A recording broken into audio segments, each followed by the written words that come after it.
Meditation. My family pattern will not stop me. In Judges 6 verses 25 to 32, God commands Gideon to purge his household's idolatry before battling the Midianites. Gideon destroys the local altar of Baal and the Asherah pole at night, prompting an angry mob to demand his death. His father, Joash, defends him by famously challenging the false god's power. Before Gideon could lead Israel to victory, God required him to clean up his own backyard and remove the false idols. Despite being called a mighty warrior, Gideon initially acted out of fear, performing the destruction under the cover of darkness rather than in broad daylight. Joash's clever defense of his son, arguing that if Baal were truly a god, he could defend his own altar, exposed the powerlessness of the false idols to the townspeople. God instructs Gideon to tear down his father's altar dedicated to the false god Baal, cut down the Asherah pole, and build a proper altar to God using the wood from the idols. Gideon obeys but does it at night to avoid the wrath of his family and the town. In the morning, the townspeople discover the destroyed idols and the burnt offering. Furious, they demand that Joash hand over his son to be executed. Surprisingly, Joash defends Gideon.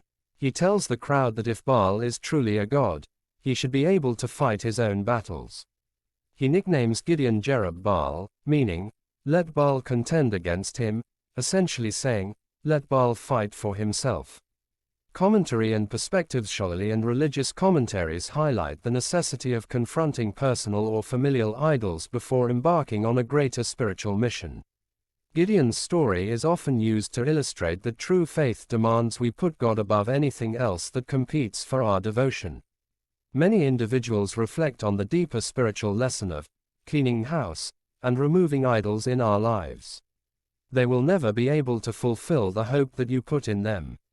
They are created things, and you were made to be satisfied only in the Creator. It is written in Lamentations 5 verse 7 KJV, our fathers have sinned, and are not, and we have borne their iniquities.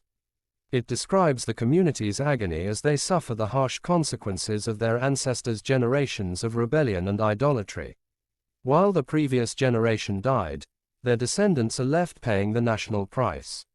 The verse explores the ripple effect of sin.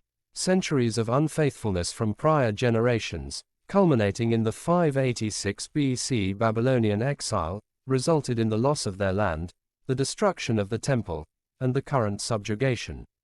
In ancient Israelite covenant history, communities were deeply intertwined. The sin of a collective nation brought judgment that impacted everyone,